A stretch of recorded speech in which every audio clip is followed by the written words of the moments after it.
नाम तो क्या इसका, डफ अभिक्रिया, लेकिन है क्या, टफ अभिक्रिया। तो बेटा इस अभिक्रिया में भी बेंजीन वाले, फिनॉल में जो बेंजीन वाले है उस पर क्या जुड़ेगा, एल्डिहाइड समूह जुड़ता है। तो इसके लिए हम ऐसे लिखेंगे कि फिनॉल की अभिक्रिया, फिनॉल की अभिक्रिया हेक्सा मेथिलीन, क्या लिखा है, फिनॉल की अभिक्रिया हेक्सा मेथिलीन टेट्राएमीन तथा बोरिक अम्ल के साथ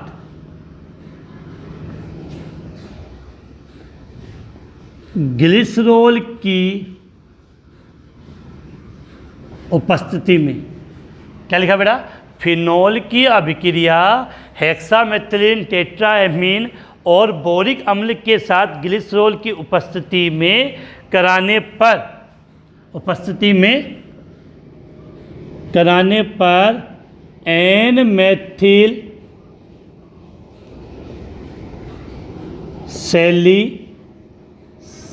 सेलीसेल्डीमीन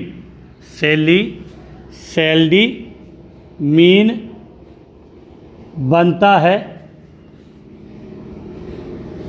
जिसका जल अपघटन करने पर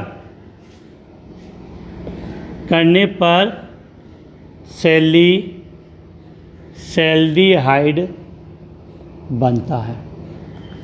सेल्डिहाइड बनेगा। कौन सी अभिक्रिया है बेटा, डफ अभिक्रिया। क्या लिखा है बेटा, डफ अभिक्रिया। अब हमें ये याद करने की डफ अभिक्रिया होती किसके मध्य है, फिर हम आगे बात करेंगे। तो डफ अभिक्रिया की जब हम बात करते हैं तो फिनॉल की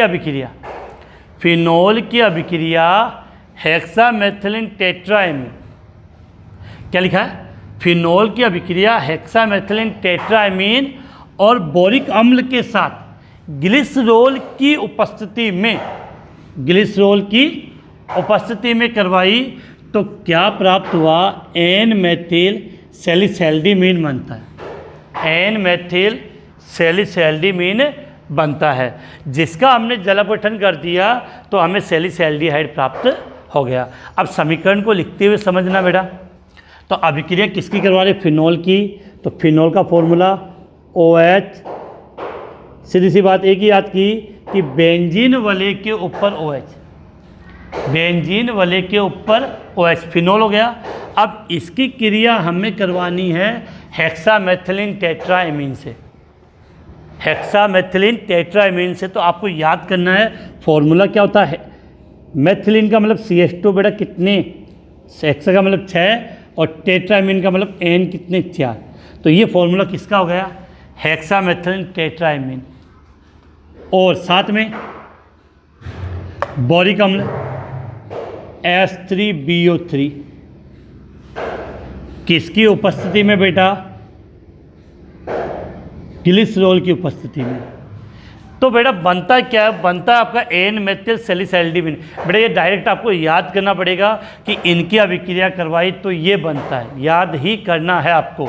तो इसकी स्ट्रक्चर क्या होती है, ये बेंजीन वाली बन गई, यहाँ पर OH, फिर यहाँ पर CH, क्या लिखा है, यहाँ पे CH और फिर देखो एमीन का N, तो N ऐसे डबल बॉन्ड N और CH3, ये कंडीशन है।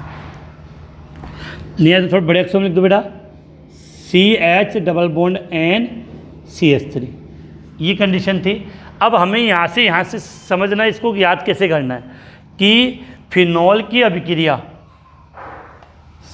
CH2 6N4, फिनॉल की अभिक्रिया हेक्सामेथिलीन टेट्राएमीन और बोरिक अम्ल के साथ ग्लिसरॉल की उपस्थिति में करवाई तो कंपाउंड क्या बना, एन मेथिल। अब सुनना बेटा कैसे याद करोगे, नाइट्रोजन से क्या जुड़ा हुआ है, CH3, तो एन मेथिल। अब सुनना, अगर इस एन के स्थान पे ऑक्सीजन होता, एन के स्थान पे ऑक्सीजन होता तो उस कंपाउंड को आप क्या बोलते हो, सेलीसेल्डिहाइड।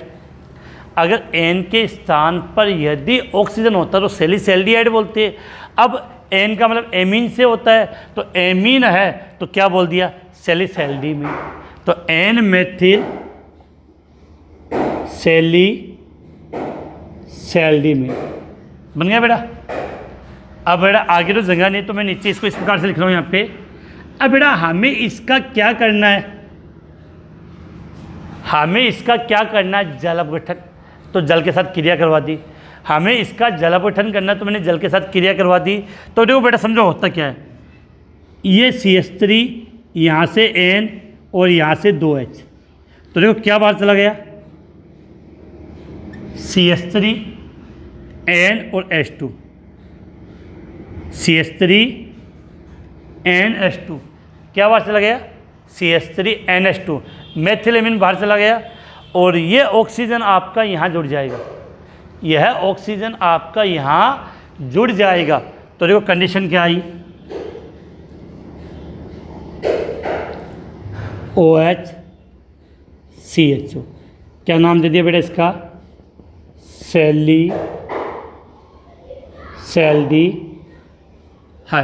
सैलिसैल्डिहाइड। तो अब हम बात कर रहे हैं, क्या लिखा है बेटा, डफ अभिक्रिया लिखी है। टफ है क्योंकि इसमें आपको डायरेक्टली ये पद याद करना पड़ेगा, क्योंकि समझ नहीं पाओगे ये बना कैसे। तो फिर से हम बात कर लेते हैं कि डफ अभिक्रिया की बात कर रहे हैं, तो फिनोल की अभिक्रिया, फिनोल की अभिक्रिया हेक्सामेथिलीन टेट्राएमीन, फिनोल की अभिक्रिया हेक्सामेथिलीन टेट्राएमीन तथा साथ में क्या, बोरिक अम्ल।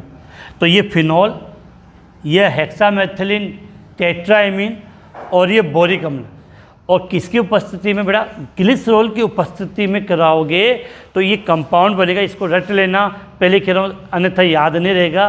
क्या नाम था, एन मेथिल सैलिसैल्डिमीन, एन मेथिल सैलिसैल्डिमीन बनता है, जिसका जल अपघटन, जिसका जल अपघटन किया तो यहाँ से एन के साथ 2H जुड़ गए, एमीन बन गया, इस O को यहाँ जोड़ दिया, तो हमें क्या प्राप्त हो गया बेटा, सैलिसैल्डिहाइड। तो इसका स्क्रीनशॉट ले लें, इसका स्क्रीनशॉट ले लें, फिर बेटा आगे बात करें। बेटा ये बस कह दिया, सीधी सी बात है कि ये याद ही करना, और कोई ऑप्शन नहीं कि इसको हमने कैसे बनाया, क्योंकि इतने अपने दे रखा है, इससे ज़्यादा अपने काम की बात नहीं है। तो इससे ये बनता है, इसको आपको कह सकते हैं रटना, अपनी लैंग्वेज में रटना ही पड़ेगा।